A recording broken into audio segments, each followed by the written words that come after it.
Bonjour et bienvenue à tous dans cette nouvelle saison du Point de Rupture.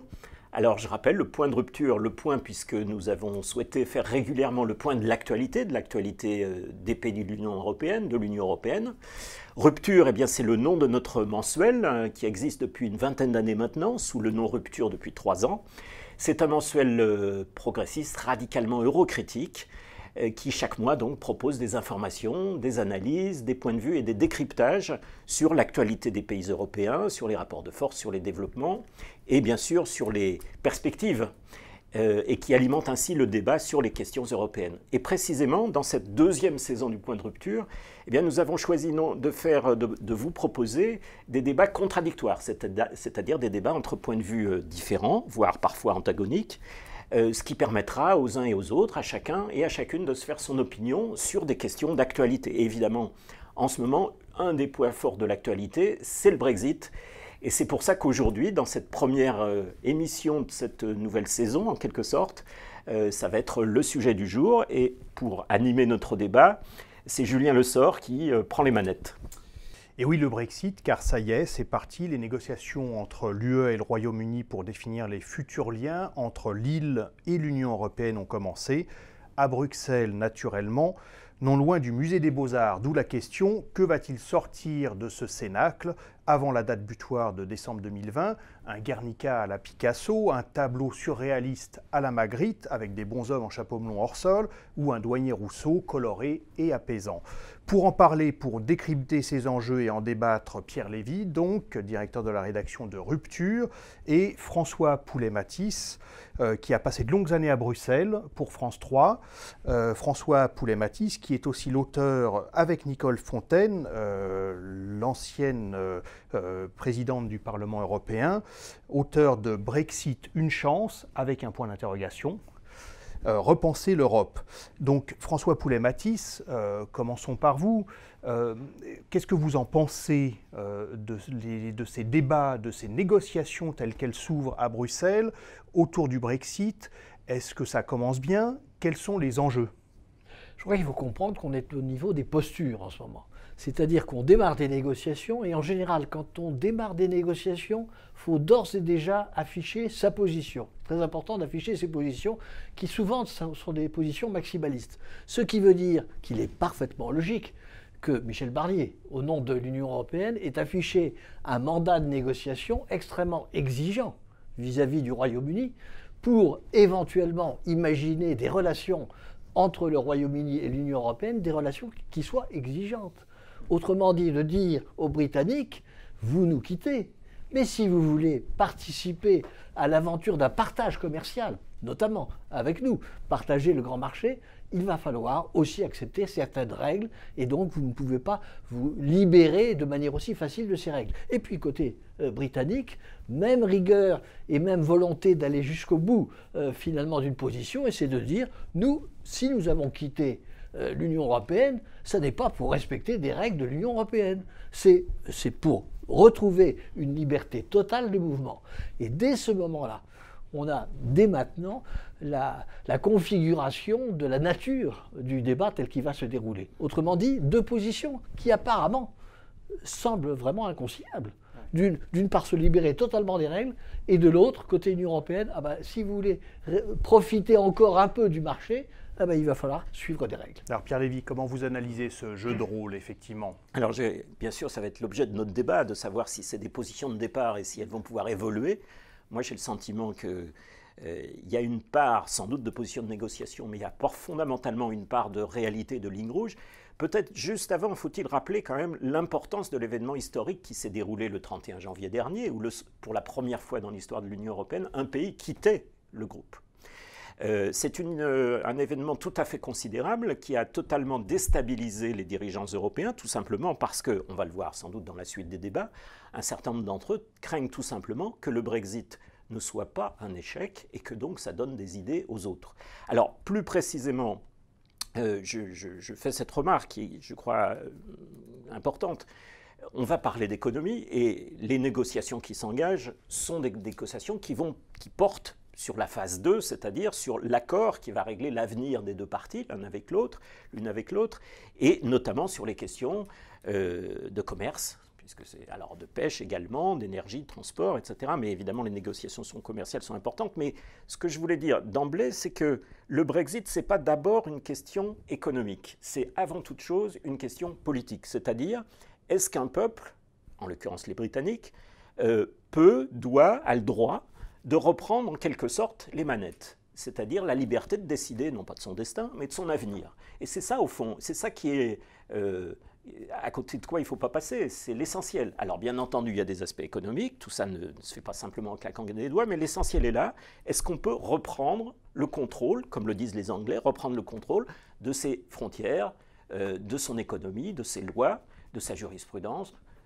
Toute la question est là. Ce qui était intéressant, c'est que cette question ne s'était pas posée pendant des années, à tel point qu'on n'a pas prévu dans les traités des dispositions prévoyant la sortie d'un État membre. Il a fallu attendre le traité de Lisbonne pour que finalement un des participants aux négociations dise « mais si quelqu'un veut sortir », il n'y a rien de prévu. Effectivement, il n'y a rien de prévu. Et c'est à partir de là qu'on a prévu l'article 50.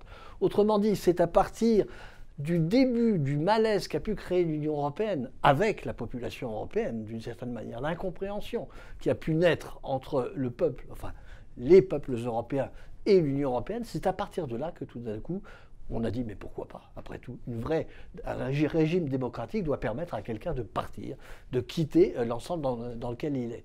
Et donc sur ce plan-là, c'est un bel exemple démocratique que de configurer effectivement la possibilité pour un État de partir. Je nuancerai pour le moins votre propos. D'abord parce que lorsqu'il s'est agi de rentrer, et notamment les membres fondateurs, on n'a demandé l'avis à aucun des peuples des 6 pays fondateurs à l'origine. Mais surtout, sur la clause, vous avez raison, factuellement, en effet, jusqu'à présent, les traités, notamment à Maastricht, ne prévoyaient de clause de sortie, ce qui en soi n'est pas une démarche très démocratique. Mais surtout, quelqu'un l'a dit, en rigolant, dans un petit cercle, et ça a fait une vidéo virale, les internautes peuvent le voir, c'est Jacques Attali, qui a, je crois, dans une séance à Sciences Po, expliqué, en parlant de Maastricht, puisqu'il était conseiller de Mitterrand, en disant, vous savez, tiens, vous avez peut-être pas remarqué, mais on a oublié, et il a mis des guillemets dans son discours, on a oublié de parler de la sortie, et vous savez, c'était sans doute un hasard, disait-il évidemment au second degré. Ça a fait rire son assistance, qui étaient tous des partisans de rester, enfin, pour qui la question ne devait pas se poser. Et donc, de ce point de vue-là, c'est pas ce que je considérais comme le plus démocratique. La question doit être prévue au départ. Elle l'a finalement été, et les Britanniques, me semble-t-il, n'ont jamais été, pour ce qui les concerne, des fervents partisans de l'intégration. Je parle des citoyens britanniques. Certes, il y avait eu, pour ce qui les concerne, un référendum, mais ils avaient plutôt l'impression qu'on les faisait rentrer dans un marché commun, point barre. Voilà. Et donc, très vite, ça a été le maillon faible, en quelque sorte. Là-dessus, on sera sans doute d'accord. Oui. Reste qu'aujourd'hui, la question se pose, pas seulement pour les Anglais, évidemment, mais pour les suivants, si je puis dire. Oui, est-ce que vous pensez, effectivement, que le Brexit, les négociations qui sont en cours, ont valeur d'exemple? Est-ce que c'est le début du détricotage? Je pense que ces négociations sont déterminantes parce qu'elles vont révéler quelque chose que les Britanniques n'avaient pas véritablement mesuré, c'est l'importance énorme, colossale, de nombre d'éléments qu'il va falloir détricoter. Parce que sortir de l'Union européenne, c'est détricoter des centaines et des centaines de dispositions, de traités qu'il va falloir effectivement retirer et renégocier pour que la Grande-Bretagne renégocie séparément des relations avec l'ensemble des entités du monde entier dans lesquelles elle va devoir se redéfinir ses relations. Et donc c'est quelque chose qui est beaucoup plus compliqué que les Britanniques ne semblaient le supposer. Je vais dans votre sens, si je puis dire, mais à l'inverse.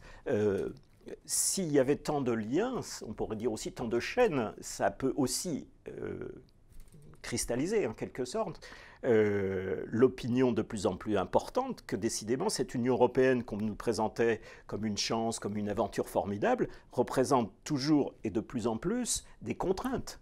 Donc ce qui convient maintenant de dénouer, enfin ce qui est pour une large part dénoué, ce qu'il faut maintenant peut-être définir, c'est les relations d'égal à égal qui vont maintenant se définir, parce que c'est ça que les Britanniques disent au fond, enfin le gouvernement britannique. Il faut se rappeler que Boris Johnson a donc gagné triomphalement les élections du 12 décembre dernier sur un mandat très clair, il faut réaliser le Brexit. Parce que, comme vous le savez, depuis 3 ans, plus de 3 ans, les choses traînaient, parce que tant à Westminster, le Parlement britannique, qu'à Bruxelles, il y avait beaucoup de gens qui rêvaient de faire dérailler le processus. Boris Johnson, le 12 décembre dernier, a été réélu avec une très confortable majorité et très clairement une sorte de référendum bis, en quelque sorte, en faveur du Brexit. Et maintenant, l'idée, c'est de dire, eh bien, écoutez, il ne faut plus tergiverser, il faut sortir. Et ensuite, négocier, et Boris Johnson y insiste, d'égal à égal entre Londres et Bruxelles, et non pas un maître qui octroie sa liberté à quelqu'un qui veut partir, alors qu'en réalité, il n'aurait pas voulu le laisser partir. Et donc, cet aspect est souligné par les Britanniques, en particulier quand Michel Barnier, qui représente donc le négociateur européen, dit, écoutez, il faut que vous vous aligniez sur les règles environnementales, fiscales, sociales, sinon il ne pourra pas y avoir d'accord. Les Britanniques disent, mais c'est le premier partenaire commercial à qui vous imposez ça. Jusqu'à présent, tous les traités, que ce soit avec le Canada, avec tous les autres pays, ont été signés sans que de telles conditions soient imposées. Cette affaire d'alignement, effectivement, c'est le terme. Alors le terme qu'il ne faut plus prononcer, paraît-il, pour ne pas fâcher les Britanniques, mais cette histoire d'alignement, à votre avis, ça risque de faire buter les négociations? Est-ce que c'est la volonté de l'Union européenne de faire un exemple avec les Britanniques là-dessus? Si on parle alignement, si on parle soumission, rentrer dans le rang, effectivement, c'est maladroit dans le cadre d'une négociation. Mais c'est quoi une négociation commerciale? C'est quoi redéfinir des relations? C'est définir des relations dans lesquelles on puisse sortir gagnant-gagnant, ou perdant-perdant. Mais il ne peut pas y avoir un véritable accord au bout du compte s'il y a gagnant-perdant. Ce n'est pas possible. Ça veut dire que d'un côté comme de l'autre, il va falloir faire des concessions. Il va falloir que les Britanniques, s'ils veulent continuer à bénéficier de la participation au marché unique européen, ce qui est considérable, c'est quand même plus de 50% pour eux de leurs relations qui sont définies avec l'Union européenne. S'ils veulent, eh ben, il va falloir continuer à respecter ces règles. Moins ils la respecteront, plus on leur dira, ben dans ce cas-là, il faut rétablir des taxes, il faut rétablir des réglementations, il faut rétablir des frontières, et donc empêcher d'une certaine manière la liberté des échanges. Même chose pour les Européens. S'ils veulent être gagnant-gagnant dans cette affaire avec les Britanniques, il faut que les Européens acceptent l'idée que les Britanniques puissent récupérer une part de liberté, à la condition, effectivement, qu'on puisse imaginer des rapports qui soient équitables, qui ne soient pas faussés, notamment en matière de concurrence. Alors si on se projette peut-être justement un peu, disons, à l'horizon de quelques mois, à la veille de l'été, l'un et l'autre, qu'est-ce que vous pensez qu'il va y avoir comme marge de manœuvre? Ou est-ce que vous voyez que les positions peuvent bouger? C'est-à-dire qu'on est effectivement aujourd'hui dans un décor, dans une mise en scène, mais que les choses vont évoluer sur un point ou un autre, sans être trop technique. Alors, sans être trop technique et sans non plus avoir la prétention, ni vous, ni moi, ni personne ne savent exactement comment les choses vont se dérouler. Tout n'est pas joué à l'avance. Mais tout de même, quand je vous entends dire, il faudrait que ça soit un accord gagnant-gagnant.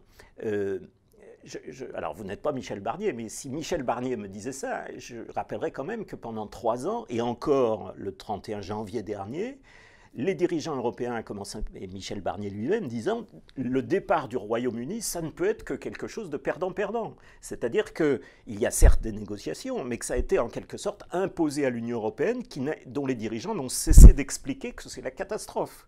Je crois qu'il disait perdant-perdant dans le sens où il y avait no deal, c'est-à-dire pas d'accord du tout. Non, ça, le soir, enfin le jour même, là où il y a eu ces scènes qui ont été beaucoup montrées d'eurodéputés britanniques qui quittaient en larmes l'hémicycle, etc.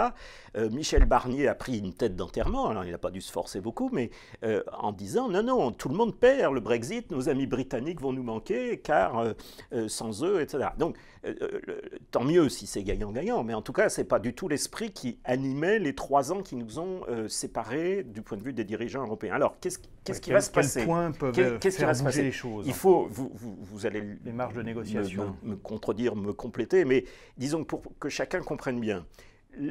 La question fondamentale politique du départ étant réglée. Maintenant, la question, c'est quel rapport les uns et les autres, l'une et l'autre partie entretiennent.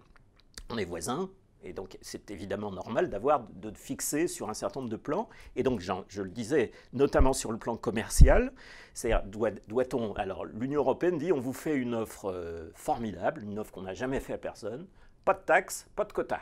C'est-à-dire, en gros, on continue le marché unique. Et puis, ils mettent une petite condition, à condition que vous ayez absolument les mêmes règles que nous. À quoi les Britanniques répondent, vous êtes gentils, mais si on est sorti, ce n'est pas pour continuer à appliquer les mêmes règles. Il y a pire, les dirigeants français, non seulement il faut qu'ils adoptent les mêmes règles que nous, mais il faut qu'ils s'engagent à l'avenir, à chaque fois qu'on change nos règles européennes, à nous suivre, sans avoir voix au chapitre. C'est évidemment inacceptable, et encore une fois, on se demande pourquoi, justement pour le Royaume-Uni, on leur impose des conditions aussi drastiques. Boris Johnson, à l'inverse, dit « Écoutez, moi, il y a une forme qui me conviendrait bien, c'est qu'on fasse un accord à la canadienne, c'est-à-dire un peu analogue à ce qui a été l'accord de libre-échange qui a été signé entre l'Union européenne et le Canada, le CETA. Alors, on pense qu'on en veut de cet accord, mais de fait, il réduit pour 95% des marchandises les droits de douane, il les met à zéro, sans que le Canada se soit vu imposer un alignement sur les règles européennes. Donc ça va être ça. Si Bruxelles, sa position de négociation, il en bouge beaucoup en disant « bah oui, on admet qu'on a été… » Peut-être les choses peuvent bien se passer. Mais si certains disent « oui, les Britanniques font leurs gros bras pour bien montrer qu'ils ne céderont pas, mais, mais de toute façon, on sait bien qu'ils ont intérêt, etc. » Eh bien, il va y avoir des surprises. Et moi, juste pour finir d'une phrase, je n'exclus pas aujourd'hui, c'est loin d'être exclu, d'aboutir à la fin de l'année, puisque Boris Johnson a dit on ne prolongera pas, on ne va pas prolonger le supplice éternellement, 31 décembre. Si on continue à nous traiter de la sorte, eh bien, il n'y aura pas d'accord et on n'en mourra pas. Non, mais un marché unique, c'est quelque chose qui n'existe nulle part ailleurs, qui est basé sur 4 libertés fondamentales, la liberté de circulation des marchandises, des capitaux, des services, et la 4e, qui a posé problème précisément avec qui est la liberté de circulation des personnes. Donc c'est quelque chose… De la main-d'œuvre. Oui, non, mais c'est des personnes. C'est la capacité que tous les citoyens européens, ce qu'ils ne pourront plus faire, la capacité qu'ont tous les citoyens de l'Union européenne de circuler d'un pays à l'autre sans frontières, sans restrictions. Et ça, c'est quelque chose d'énorme, qui n'existe nulle part ailleurs dans le monde. Actuellement, les Britanniques ont bénéficié de ce marché unique, qui était d'ailleurs à l'origine une des raisons pour laquelle ils ont souhaité intégrer l'Union européenne à l'époque, en 1973. Donc ça, c'est véritablement. Ce qu'ils ne mesurent pas, c'est l'importance de l'imbrication, l'importance de l'engagement de ce marché unique pour l'ensemble des participants. Je pense encore une fois qu'ils n'ont pas mesuré tout ce que ça va nécessiter comme remise en cause, et parfois même, parce qu'il y a la liberté, la véritable liberté qu'un État négociateur dans le cadre de relations avec un autre État a, c'est la liberté de calculer et de manière partagée les contraintes qu'on accepte l'un vis-à-vis de l'autre. Et il s'agit bien de ça. Il ne s'agit pas de se libérer des contraintes. Les Britanniques auront toujours, une fois sortis de l'Union européenne, des contraintes, ne serait-ce qu'avec les accords qu'ils vont signer avec les États-Unis ou avec d'autres partenaires. Ils ont commencé. Ça commence en même temps, les négociations avec les États-Unis en parallèle. On négocie des contraintes. On négocie des contraintes. Ça fait partie aussi des négociations. Dès le moment où on établit des relations avec un pays tiers ou avec une entité tierce, eh bien, on négocie des capacités et des acceptations de contraintes. Alors, je voudrais rebondir sur le mot sur la libre circulation. Alors, vous avez raison, c'est l'Union européenne est fondamentalement bâtie sur cette quadruple liberté de circulation des marchandises, des services, des capitaux, et je préfère dire de la main-d'œuvre, parce que la libre circulation des touristes, ça, c'est pas une spécificité d'un marché unique. On va en Suisse qui n'est pas dans l'Union européenne sans un passeport, sans visa. Donc, ce qui intéresse évidemment les propriétaires de capitaux, c'est justement de pouvoir, et c'est pour ça que d'ailleurs le patronat britannique est vent debout contre la politique de Boris Johnson, ce qui est d'ailleurs un peu paradoxal, puisque traditionnellement quand même les conservateurs anglais étaient quand même plutôt du côté des propriétaires du capital. Or, Boris Johnson, c'est un des 2 exemples qui laisse à penser ce que va être maintenant la direction du Royaume-Uni. On va voir, mais il a annoncé il y a quelques jours une politique d'immigration de travail extrêmement restrictive, répondant en cela au vote populaire qui souhaitait arrêter avec cette immigration des plombiers polonais, pour reprendre une formule, puisqu'il y a plusieurs millions de salariés, notamment de l'Est, qui sont venus. J'ai rien contre cela, mais il faisait de fait baisser le prix du travail au Royaume-Uni. Eh bien, Boris Johnson a dit on va faire une politique bien plus restrictive. Et ceux qui ont crié, jeté-les au cri en disant c'est pas possible, c'est l'équivalent du MEDEF britannique, CBI. Les chambres de commerce, etc. Et le deuxième exemple, c'est pas sur l'immigration, c'est sur le budget. Alors le budget va être présenté le 11 mars prochain. Lors du récent remaniement du gouvernement britannique, le ministre des Finances a rendu son tablier et c'est analysé par toute la presse britannique, c'était le dernier thatchérien en quelque sorte, qui était le tenant de l'austérité. C'était de l'austérité, en tout cas de la restriction en matière de dépenses publiques. Et certains se sont dit, mais c'est terrible, s'il part, alors ça veut dire que Boris Johnson va faire ce qu'il a dit, c'est-à-dire faire des milliards d'investissements publics dans le service de santé, dans les infrastructures, etc. Alors, est-ce que ça sera... Moi, alors ça, c'est effectivement un point intéressant. On peut rebondir là-dessus. Pour bien comprendre la position ou la posture, c'est selon du Royaume-Uni. Est-ce que, d'après vous, ce qui est en train de s'engager avec Boris Johnson et ses positions de négociation, c'est la dernière pelletée de terre sur le cercueil du thatchérisme, jeté par un conservateur, au demeurant. Il faut rappeler que Boris Johnson a pu être élu avec la majorité que l'on connaît grâce, paradoxalement, à des voix travaillistes. Oui. Puisque c'est toute une partie de la population britannique qui, traditionnellement, je pense à l'Angleterre profonde, celle du centre d'Angleterre, qui a été profondément déçue par l'attitude et par les positions prises par le Parti travailliste de Jeremy Corbyn, et qui s'est dit on ne peut plus accorder. Et ils ont vu arriver... C'est l'électorat populaire. L'électorat populaire. Ils ont vu arriver un jeune conservateur, plein de dynamisme, plein d'entrain, d'entre-gens, et qui leur a parlé un langage qu'ils pouvaient comprendre. Arrêter avec l'immigration non contrôlée, enfoncer les dépenses, augmenter les dépenses considérablement en matière de santé, etc. Autant de choses qui étaient habituellement un petit peu des thèmes développés par les travailleurs. Ça, c'est du populisme ou de la démocratie? Alors, Boris Johnson n'est pas représentatif de l'aile classique des conservateurs britanniques. Donc il s'agit d'une majorité tout à fait nouvelle. On peut la rapprocher d'une certaine manière, bien que les deux personnages ne se ressemblent pas. Mais Donald Trump et finalement Boris Johnson sont l'expression, d'un côté ou de l'autre de l'Atlantique, d'une nouvelle expression politique, populiste si on veut, c'est-à-dire quelque chose qui prend davantage le pouls de la population pour aller dans son sens plutôt que d'aller dans un sens... C'est une belle définition du populisme, qui prend le pouls de la population, absolument. Alors, ouais. Pour aller pour poursuivre juste sur ce point, le débat sur la comparaison entre Boris Johnson et Donald Trump, ça pourrait faire un débat en soi. Il y a certainement beaucoup de choses à dire. Mais je voudrais revenir d'un mot à partir de ce que vous avez dit sur le discours des dirigeants européens vis-à-vis des Britanniques. Ils leur disent, voilà, on met nos conditions. Mais pourquoi? Ils le justifient, ça, leurs conditions. Ils disent, parce que si on ne vous impose pas ces conditions, alors la concurrence sera faussée. Et notamment, ils prennent trois exemples, la concurrence fiscale, la concurrence sociale, la concurrence environnementale. Alors, laissons le côté de la concurrence environnementale, puisque Boris Johnson a dit de toute façon, on n'accepte pas de signer ça, mais nous, nos normes sont meilleures que les vôtres. Donc, bon. Sur le plan social, c'est quand même un peu fort de café de la part des dirigeants européens de dire, si ça va devenir en quelque sorte Singapour sur Tamise, c'est-à-dire tout déréglementé. Mais du point de vue de la pression que fait la déréglementation sociale, toute cette main-d'œuvre de l'Est, qui a notamment voulu immigrer dans les pays tels que le Royaume-Uni, de l'Est, de la Pologne, des pays baltes, représente un dumping social très considérable à l'intérieur même de l'Union européenne. Et sur le plan fiscal, il dit c'est parce qu'il ne faut pas que les Britanniques en profitent pour baisser les impôts et attirer vers chez nous des investissements.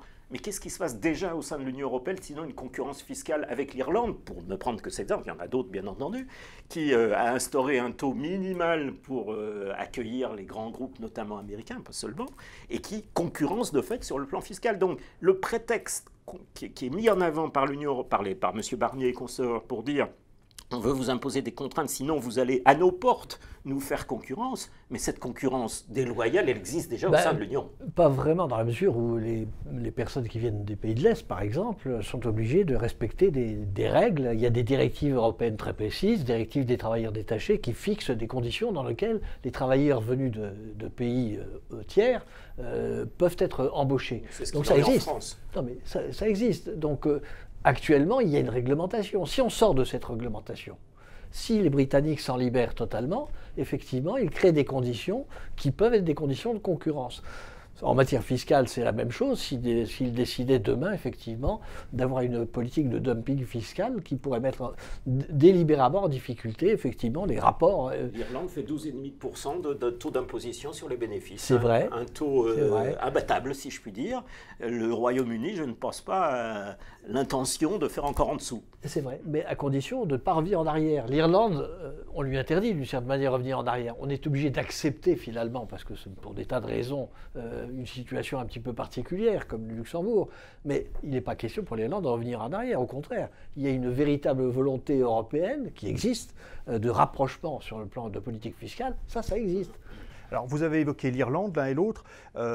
Ça m'amène à poser une autre question d'ordre géopolitique, quasiment, plus que même de politique intérieure britannique. C'est qu'on a l'impression que ce Brexit gratte aussi un certain nombre de plaies de l'histoire britannique. Est-ce qu'on va vers un royaume désuni du fait du Brexit, avec des tensions entre l'Écosse et Londres, le problème de la frontière avec l'Irlande du Nord et la République d'Irlande. Voilà, comment voyez-vous les choses se dessiner de ce point de vue-là? Est-ce que le Brexit peut être un accélérateur de désagrégation? Je vais être très clair pour vous dire un petit peu la manière dont je vois les choses. De deux choses l'une, soit le Royaume-Uni et l'Union européenne s'accordent sur des relations futures qui les détachent pas trop de la marche avec l'Union européenne. Bon. Dans ce cas-là, des parties du Royaume-Uni, comme l'Écosse, comme l'Irlande du Nord, comme le Pays de Galles, peuvent considérer effectivement que, après tout, même s'ils sortent de l'Union européenne, tout ça est envisageable. Imaginons maintenant l'inverse, c'est-à-dire qu'il n'y ait pas d'accord, ou que l'accord soit vraiment très loin de ce que les autres parties du Royaume-Uni qui ont voté massivement contre le Brexit soit une grande déception. À ce moment-là, on risque d'avoir effectivement un début d'éclatement du Royaume-Uni. Alors moi, je le vois sous deux aspects. Je le vois d'abord en Irlande du Nord, puisque déjà sur un strict plan démographique, l'Irlande du Nord a changé. Aujourd'hui, la population protestante est devenue minoritaire, et donc les partis qui seraient susceptibles de devenir unionistes, pas unionistes avec le Royaume-Uni, mais unionistes avec la République d'Irlande, prennent de l'importance. Donc la réunification irlandaise n'est plus quelque chose qui est tabou.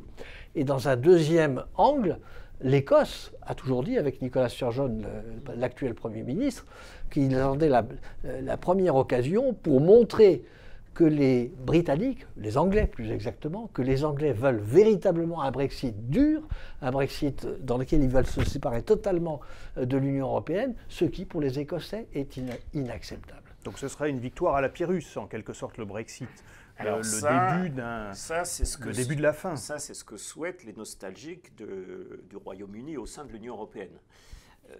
Il y a en effet eu des événements d'actualité qui ont mis le projecteur, en particulier les récentes élections en Irlande du Sud, enfin République d'Irlande, où effectivement le parti Sinn Féin a fait une percée tout à fait importante. Mais quand on regarde les élections, Sinn Féin, qui est un parti qu'on dit nationaliste de gauche, c'est-à-dire effectivement pour la réunification irlandaise, mais avant tout a fait sa campagne sur les questions sociales. Et c'est là-dessus que les gens votaient, sur le logement, sur la pauvreté, sur les transports, sur la santé. Donc c'est là-dessus qu'ils ont gagné.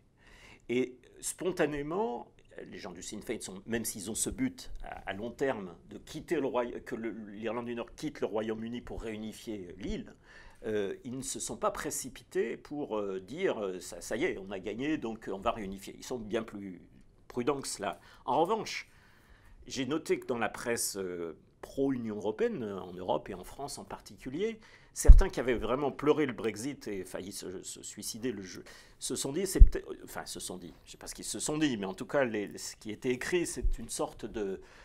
Au fond, on va peut-être se consoler avec ça, une sorte de joie mauvaise qui consiste à dire, ils ont voulu le Brexit, on leur souhaite tout le malheur du monde et on leur souhaite en particulier que les Irlandais les quittent. Alors, le processus qui a été défini dans les accords du Vendredi Saint en 1998 prévoit toutes des étapes extrêmement compliquées. Alors, moi, je ne sais pas ce qui se passera dans 50 ou dans 100 ans. Ce dont je suis sûr, c'est que ce n'est pas à l'ordre du jour pour les années qui viennent. Oui, voilà. Pas tout de suite. Et quant à l'Écosse, Il y a en effet un parti national irlandais écossais qui ne fait pas mystère qui est là pour réclamer l'indépendance, qui avait en 2014 tenté le coup en obtenant un référendum sur l'indépendance de l'Écosse, qu'il avait perdu par 45% contre 55%, et ils disent maintenant la situation a changé, on revote.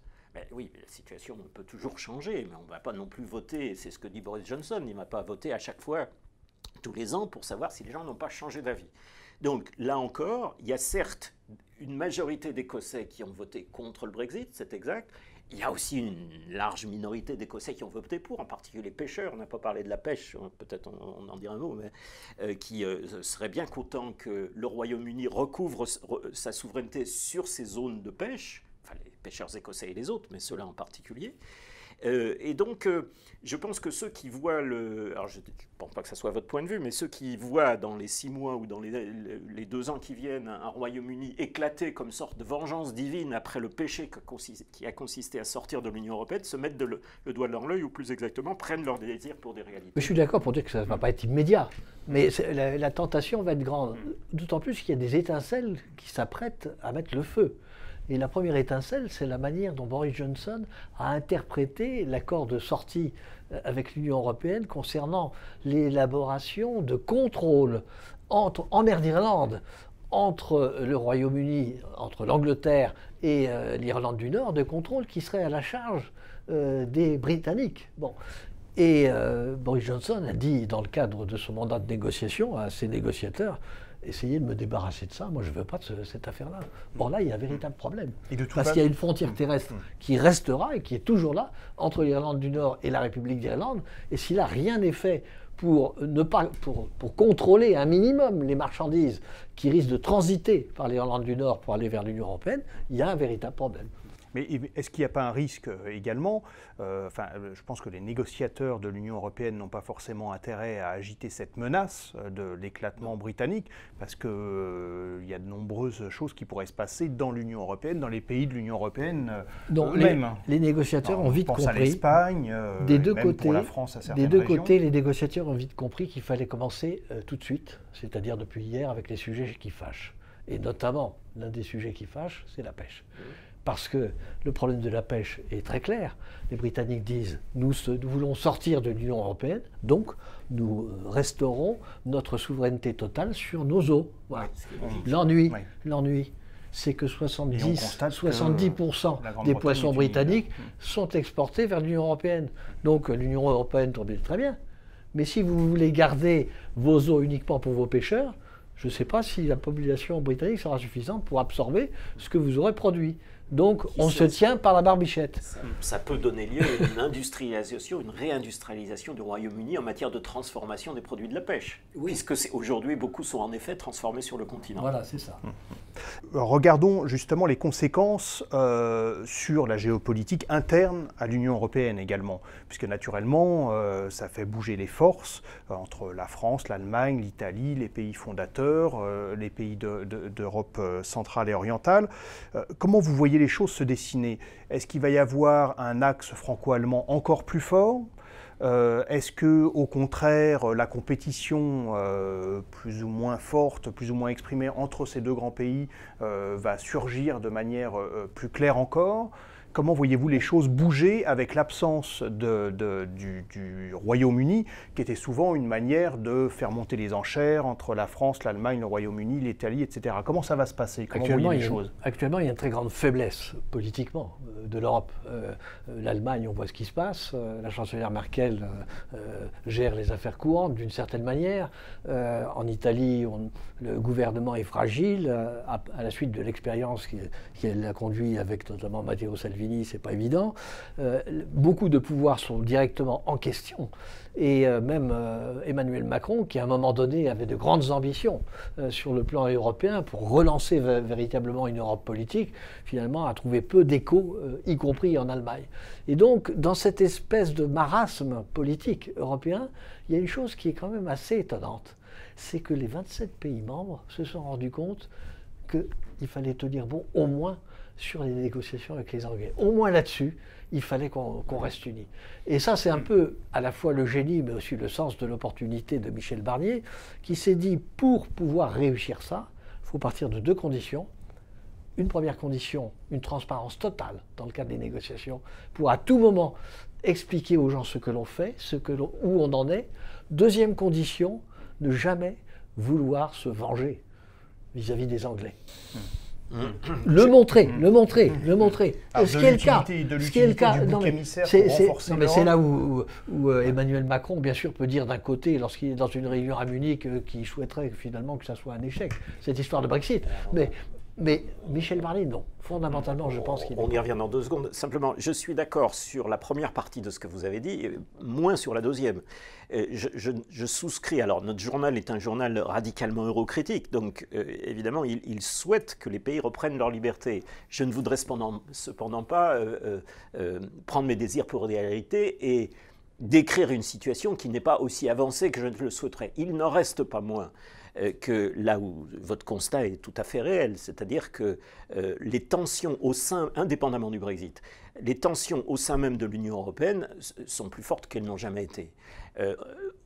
N'évoquons pas le Brexit, mais entre la crise des migrants, qui a été relancée dans ces derniers jours et qui probablement va s'amplifier, les questions budgétaires, puisque ça a toujours été une foire d'empoigne quand les 27 préparent leur budget pour les 7 années à venir, mais cette fois, il y a 12% en moins, c'est les Anglais, ce que payaient les Anglais, d'ailleurs dont ils vont pouvoir profiter, et puisqu'ils ne les versent plus, ils vont pouvoir les utiliser chez eux, ce qui n'est pas plus mal pour eux. Mais en tout cas, ça crée des tensions considérables. Il y a comme ça un certain nombre de dossiers, sans même parler de la faiblesse d'un certain nombre de pouvoirs au sein de chacun des pays. Vous avez à juste titre cité beaucoup d'exemples. Donc il y a des tensions considérables et de ce point de vue-là, on n'est plus dans la phase où Emmanuel Macron en 2017 faisait son discours à la Sorbonne, à Athènes, en disant l'aventure européenne formidable, on va tout bouleverser, on va faire rêver, je vais aller avec Angela, etc. Mais ça n'a pas du tout marché comme ça, tout simplement parce que les peuples ne suivent pas. C'est juste le détail que le président de la République a oublié. Donc les contradictions, à mon avis, elles vont aussi éclater lors de ces négociations sur le Brexit. Parce qu'il y a une grande différence entre la phase 1, c'est-à-dire les négociations pour l'accord de divorce, et cette phase 2, où c'est l'accord pour ce qu'on fait ensemble. Pour l'accord de divorce, je vous donne volontiers acte que les 27 sont restés unis. Mais en face, il y avait un Westminster divisé, des députés qui bloquaient, une situation de blocage, et une pauvre Madame May qui était totalement pieds et poings liés en quelque sorte à son Parlement rebelle. Les choses se sont quasiment inversées maintenant. Maintenant, Boris Johnson a un Parlement à sa main, une large majorité, comme rarement un Premier ministre britannique en a eu une. Et à l'inverse, les divergences, les différences, voire les contradictions d'intérêts entre les 27 sont beaucoup plus fortes qu'elles n'étaient jusqu'à présent. Parce que les questions de la pêche, par exemple, Emmanuel Macron dit « pas question de céder sur la pêche, parce que nos pêcheurs français, etc. » Mais ça concerne 8 pays dans l'Union européenne, les questions de pêche. La Slovaquie, la pêche, c'est pas trop son problème. Premier truc, il y en a qui vont dire, et Michel Barnier a dit ça sous pression française, on dit s'il n'y a pas d'accord sur la pêche, il n'y aura rien, on arrête. Enfin, il ne pourra pas y avoir de discussion. Mais ça, je ne suis pas sûr que tout le monde soit d'accord. On peut prendre d'autres choses sur la non-concurrence fiscale, je ne suis pas du tout sûr que les 27 puissent préserver l'unité qu'ils avaient montrée dans la première phase. Donc, est-ce que ce n'est pas ça le problème? Est-ce qu'il n'y a pas, d'après vous, ça, c'est pas un problème. Pour moi, c'est une bonne nouvelle. Un déséquilibre structurel entre les deux négociants? C'est-à-dire, d'un côté, il y a un État, c'est pas forcément un État-nation, mais c'est un État constitué, et de l'autre, il y en a 27. Mais je rappelle quand même que dans cet État, vous parlez du Royaume-Uni, la majorité qui s'est décidée en faveur du Brexit est une très faible majorité. Il existe une minorité substantielle de gens qui croient toujours que le Brexit est une erreur. Ça, c'est une chose. Et sur le plan européen, je répète que c'est quelque chose qui est manifeste dans une situation qui n'est pas forte, puisque l'Europe n'est pas forte politiquement actuellement. Et les tensions à l'intérieur, vous l'avez dit, existent. Or, plutôt que d'augmenter ces tensions pour aller vers une explosion, pourquoi les pays sont-ils tant attachés à garder une certaine forme d'unité lorsqu'il faut négocier avec le Royaume-Uni? C'est quand même étrange. Et moi, je l'interprète comme une volonté de maintenir quand même un peu ce qui a été essentiel pour eux comme progrès. Le marché unique, c'est un progrès absolument extraordinaire pour la plupart des pays membres. Et donc, cette volonté de conserver ces acquis, elle reste énorme, beaucoup plus importante qu'on le pense. Est-ce qu'à contrario, le Royaume-Uni ne peut pas, s'il réussit, donner envie de liberté à d'autres États? C'est-à-dire que ce serait le contraire qui pourrait se produire. C'est que, voyant un Royaume-Uni fluide, agile, passant des accords avec des partenaires du monde entier... Absolument. Il faut le répéter. Vous avez eu de raison de rappeler que le Brexit n'a pas été décidé par 100% des votants. C'est tout à fait clair. Il y a eu 48% de gens qui souhaitaient rester. La majorité pro-Brexit, à mon avis, était renforcée par les blocages et manœuvres sans limite qui ont eu lieu pendant 3 ans, où beaucoup de gens se sont dit « j'étais peut-être contre sortir, mais maintenant il faut, on ne peut pas rester dans cette banque ». Pour ne pas rester, ce qui ne veut pas dire que la proportion a changé. C'est la volonté de sortir de l'état d'impasse dans lequel il se trouvait. Je pense, mais personne ne peut prouver dans un sens ou dans un autre. Mon intuition, c'est quand même que ceux qui étaient favorables au Brexit se sont renforcés, se sont légèrement renforcés. Ne serait-ce que pour une raison, c'est quand même que, rappelez-vous, le 23 juin 2016, jour du référendum, et dans la campagne qui a précédé le référendum, le nombre de voix, aussi bien au Royaume-Uni que parmi les élites mondialisées, qui expliquaient que ça allait être des cataclysmes, des catastrophes, pas au moment du Brexit, mais dès le jour du référendum, que l'économie allait s'effondrer, que l'île allait sombrer dans l'Atlantique, que sais-je. J'exagère, mais il faudrait faire un best-of, si je puis dire, enfin, rappeler tout ce qui a été dit, notamment du gouverneur de la Banque d'Angleterre, M. McCartney, qui vient de passer représentant de l'ONU pour le climat, donc il va raconter probablement les mêmes fariboles, les mêmes catastrophes sur un autre plan. Bref, l'Angleterre ne devait pas survivre. Or, on voit qu'aujourd'hui, non seulement elle a survécu, mais que sans avoir une situation florissante, les indices sont plutôt encourageants. Et donc ça, en effet, et c'est en ça que je répondais à votre question, oui, en effet, au-delà même du Royaume-Uni, il est clair qu'un certain... Et si les choses se poursuivent, je crois qu'elles vont se poursuivre, après personne ne prévoit l'avenir exactement, mais si les choses se poursuivent dans ce sens-là, manifestement, un certain nombre de citoyens français, italiens, allemands, polonais, avec des nuances évidemment et des différences entre les uns et les autres, vont se dire mais finalement ce n'était pas la catastrophe qu'on nous avait dit, et même il y a des choses qui sont bien mieux. Et donc ça c'est la catastrophe pour les... J'ai jamais pensé que ce serait la catastrophe. Non. Est-ce que c'est pas ça le grand risque? Ce serait que se produise un découplage entre la croissance molle à l'européenne et puis un Royaume-Uni qui décolle, y compris en devenant un Singapour sur Tamise, y compris avec ses propres moyens. Ça ne sera pas aussi facile qu'ils le pensent, parce qu'on peut pas, ils ne peuvent pas devenir Singapour, parce qu'ils perdent l'accès au marché européen dans ce cas-là. Et là, il y a la possibilité. Non, ce que je crois, très simplement, c'est qu'ils peuvent s'en sortir. Ils peuvent réaliser un Brexit qui est tout à fait honorable et qui permet au Royaume-Uni de trouver sa place. Mais je pense que ça sera d'autant plus réussi que s'ils arrivent à maintenir un lien qui, avec l'Union européenne, les rende à la fois complices. Ces deux énergies qui doivent s'allier mutuellement plutôt que s'opposer. C'est en ça que ça peut réussir le Brexit. C'est pas sans l'Union européenne, c'est avec l'Union européenne. Alors, nous aurons d'autres occasions pour débattre, mais je rebondis juste un mot sur le mot que vous avez prononcé, que j'ai prononcé aussi, que vous avez prononcé également, Singapour sur Tamise. Donc c'est une image qui a été mise sur la place publique donc pour symboliser la déréglementation totale. Mais c'est quand même amusant, puisque même avec Singapour, l'Union européenne a signé un accord de libre-échange sans imposer à Singapour des restrictions aussi drastiques que celles qu'ils imposent au Royaume-Uni. Non, on verra comment les choses se développent. En tout cas, la possibilité existe, et sur ce point finalement nous rejoignons, la possibilité existe que ça représente un atout pour le Royaume-Uni, que finalement ils ne s'en sortent pas si mal et même plutôt bien. Alors ça va dépendre d'un nombre considérable de facteurs, mais en tout cas ils n'auront à en prendre qu'à eux-mêmes, c'est-à-dire que ce seront leurs décisions et non pas des décisions prises de l'extérieur. Et de ce point de vue, C'est de ce point de vue que j'interprète la phrase d'Emmanuel Macron que vous évoquiez. Alors, je la resitue dans le contexte. Le président français était, il y a 15 jours, à la conférence de Munich pour la sécurité, rendez-vous annuel des élites de la diplomatie et des militaires pour la géopolitique. Et en marge de cette conférence, Emmanuel Macron était reçu par un certain nombre de personnalités allemandes, députés, journalistes, etc. Et a lâché la phrase suivante. Il ne faut absolument pas que le Brexit soit une réussite. Et cette phrase, qui n'était sans doute pas destinée à être dite publiquement, a été rapportée par l'un des participants et citée par Le Monde, donc et ça n'a jamais été démenti. C'est pas étonnant. Non, c'est. Il ne serait pas étonnant que Boris Johnson ait dit de la même manière, il faut absolument que les 27 pays européens éclatent et ne maintiennent pas cette unité insupportable. Absolument, mais c'est pas étonnant. En amont, c'est une maladresse du chef de l'État ou c'est... Mais non, c'est des conversations qui... C'est naturel qu'ils pensent ça. Bon, absolument. C'est assez logique. Nous nous rejoignons sur ce point. C'est tout à fait naturel qu'ils pensent ça, parce qu'ils ont cette peur que ça soit réussi.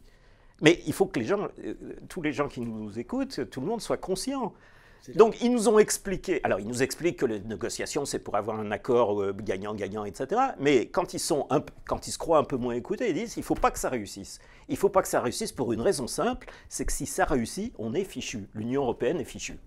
Ça, je ne crois pas un seul instant. Tout simplement parce que l'exemple sera, pour la première fois depuis 1958 en quelque sorte, la démonstration sera faite qu'on peut être pas plus mal, voire bien mieux, à l'extérieur qu'à l'intérieur. Et ça, c'est explosif. Je vais vous dire, est-ce que le Royaume-Uni, à un seul moment, fait vraiment partie de l'Union européenne? J'en suis pas si sûr. Pour ce débat, qui j'espère aura intéressé beaucoup d'internautes, en tout cas qui aura posé beaucoup de questions, j'incite les uns et les autres, s'ils le souhaitent, et pour aller plus loin, à consulter notre site internet et pourquoi pas à s'abonner à notre mensuel.